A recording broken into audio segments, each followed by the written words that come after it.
Avec Minispot, j'apprends tellement de choses. Avec Minispot, j'apprends tellement de choses. J'espère que mon Seigneur sera satisfait de moi. J'espère que mon Seigneur sera satisfait de moi. Alhamdulillah, Alhamdulillah, Alhamdulillah, Alhamdulillah. Que l'islam et mon iman soient de plus en plus forts afin d'être auprès d'Allah. Voici le véritable trésor. Assalamu alaikum les enfants. Aujourd'hui, Inch'Allah, nous allons parler du prophète Shamil et du roi Talut. Souvenez-vous les enfants, quand Moussa alayhi salam libéra son peuple de l'esclavage en Égypte, il passa au travers de difficiles épreuves et fit face à plusieurs défis. Après des générations passées sous le joug des autorités égyptiennes, les enfants d'Israël avaient grand besoin d'une période de repos pour se reprendre en main. Leurs âmes avaient été endurcies par les pratiques idolâtres qui prévalaient en Égypte et leur cœur s'était obscurci. Allah Azza wa Jal avait demandé à Moussa alayhi salam de guider son peuple vers la terre promise, mais nul ne peut y entrer jusqu'à ce que tous les gens de la génération de Moussa alayhi salam furent décédés et remplacés par des croyants dont le cœur et la conscience étaient constamment tournés vers Allah subhanahu wa ta'ala. Le temps passa et leur condition morale se détériora. Ils se mirent à commettre de nombreux péchés, incluant le crime abominable de tuer leur propre prophète. Par conséquent, Allah Azza wa Jal fit en sorte qu'un roi tyrannique se retrouve à leur tête. Il fit verser leur sang, les traita avec mépris et les força à se battre contre les armées des pays voisins.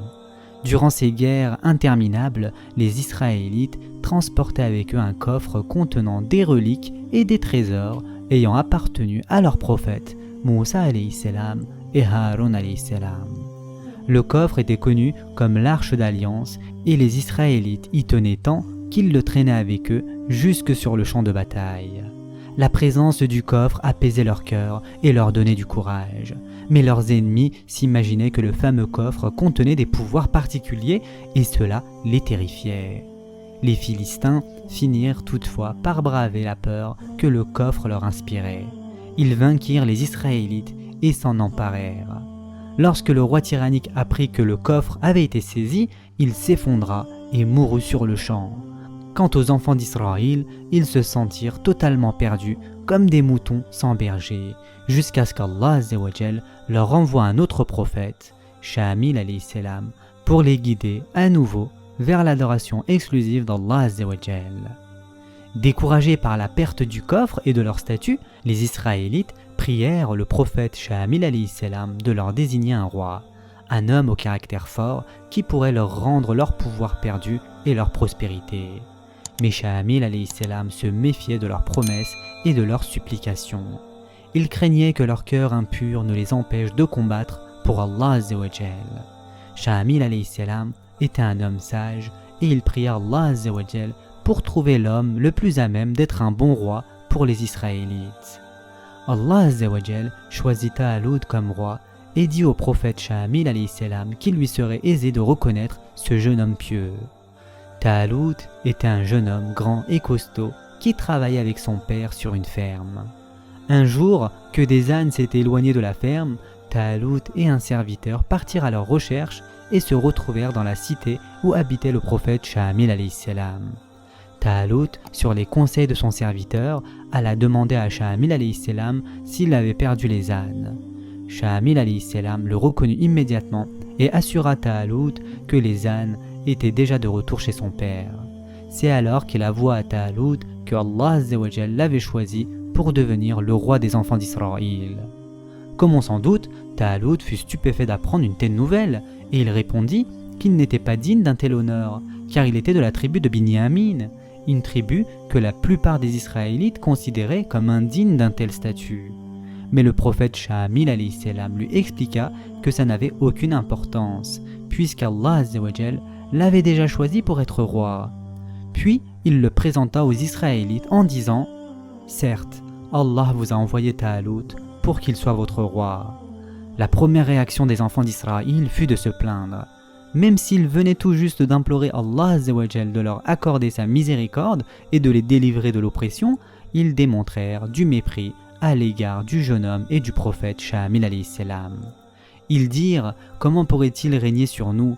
Nous avons plus de droits que lui à la royauté et on ne lui a pas prodigué suffisamment de richesses. » Le cœur des Israélites venait une fois de plus de s'endurcir.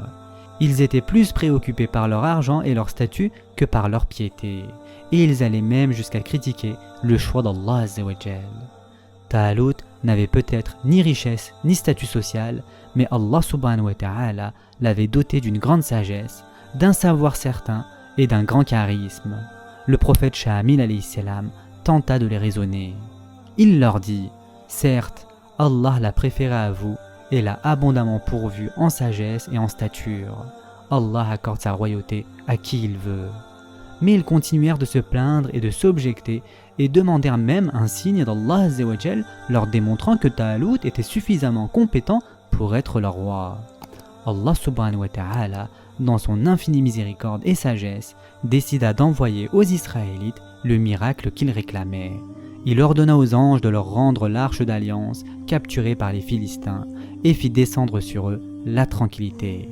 Et leur prophète leur dit « Certes, le signe prouvant que son royaume provient d'Allah et que vous recevrez l'arche contenant une promesse de quiétude de la part de votre Seigneur, ainsi que les reliques de ceux qu'ont laissé la famille de Moussa et la famille de Haroun. Ce sont les anges qui la porteront. Certes, ce sera un signe pour vous si, en vérité, vous êtes croyants. » Suite à cela, Talut fut officiellement désigné roi. Il établit une armée et la prépara afin qu'elle reprenne le contrôle des terres volées aux enfants d'Israël.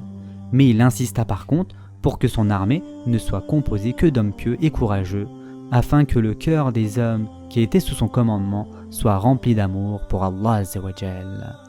Ce sera tout pour l'histoire du prophète Shamil alayhi salam et du roi Talut. N'oubliez pas de vous abonner et d'activer les notifications. En attendant, prenez soin de vous les enfants et de vos parents et à très prochainement, Inch'Allah.